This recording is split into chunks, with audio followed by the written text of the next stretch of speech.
առաջիկա ընտրությունների առանցքային քաղաքական իմաստը եւ նպատակն է համենայն դեպս կառավարության տեսակետից, բայց ոչ միայն կառավարության տեսակետից։ Պիտի ընդգծեմ, որ հարցը այդպես է եւ կառավարության տեսակետից եւ պատմական տեսակետից եւ բոլոր հնարավոր մյուս տեսակետներից, այսինքն 2026 թվականի խորհրդարանական ընտրությունների առանցքային հարցադրումը հետեւյալն է կամ անհրաժեշտությունը հետեւյալն է Հայաստանի Հանրապետության ժողովուրդը իր ընտրությամբ պետք է տեր կանգնի խաղաղությանը հակառակը Հայաստանը յետ գլորելն է կոնֆլիկտի եւ ֆորպոստի տրամաբանության մեջ ուզում եմ ընդգծել որ խաղաղությանը տեր կանգնելով Հայաստանի ժողովուրդը տեր կկանգնի նաեւ իր անկախության այս նորընծա մակարդակին իր ինքնիշխանությանը իր պետությանը եւ ես հիմա խուսափում եմ ասել դեր կկանգնի նաեւ իր ապագային, որովհետեւ կարծում եմ, որ ապագան հիմա է։ Մենք հիմա սովորաբար ապագան ընկալում ենք որպես ինչ-որ հեռավար մի բան, բայց նաեւ ուզում եմ վերադառնալով, քանի որ ընտրությունների կոնտեքստում եմ հարցը դիտարկում, 2021 թվականին մենք ընտրություններին կառավարող քաղաքական ուժը ընտրություններին մասնակցեց ապագա կարգախոսով։ Հիմա մենք այսօր ապրում ենք այդ ապագայի մեջ։ Էսա այդ ապագան, որի մասին մենք խոսում ենք, հարգելի գործընկերներ։ Ապագան այլևս վաղը չէ։ Եվ իմիջիալոց շատ հետաքրքիր է, որ այդ կարգախոսը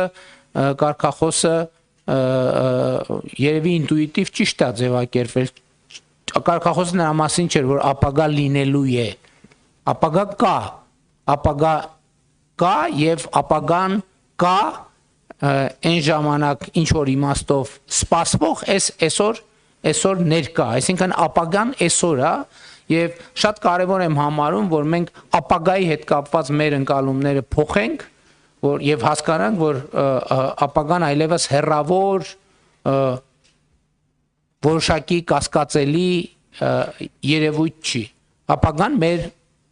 այսօրվա ամենօրյա կյանքն է որովհետեւ 5 րոպե առաջ սա արդեն ապագա էր, ինչ որ հիմա կամ կես ժամ առաջ։ Եվ այս առումով իհարկե առանցքային նշանակություն ունի, այդ թվում խաղաղության տրամաբանության մեջ, այն որ մենք մեր գործողությունների գաղափարաբանության առանցքում դնում ենք պետականությունը եւ պետությունը, որովհետեւ պետականությունը եւ պետությունը առանցքային նշանակություն ունեն, այդ թվում խաղաղության օրակարգի սպասարկման, բայց նաեւ պետության ֆունկցիան շատ կարեւոր է ճշգրտել եւ այս ընթացքում իրական Հայաստանի գաղափարախոսությամբ մենք ճշգրտել ենք նաեւ այդ ֆունկցիան, որովհետեւ հնչած թե չհնչած, ձևակերպված թե չձևակերպված, մեր իրականության մեջ այդ հարցը գոյություն ուներ։ Ի վերջո ինչի համար է պետությունը, ինչի համար է Հայաստանի Հանրապետությունը։ Նախորդող շրջանում